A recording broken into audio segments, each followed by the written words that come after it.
So I just got my new German style leather helmet from i-volution, and it's supposed to be DOT certified. However, DOT certifications do not allow for the sticker to be removable, and when it gets to me, look at this, sliding around.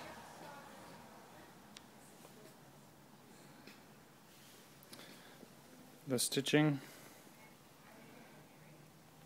on the side here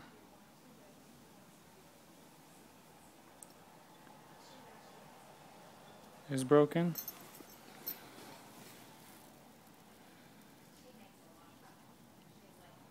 And right there, it smells really funny.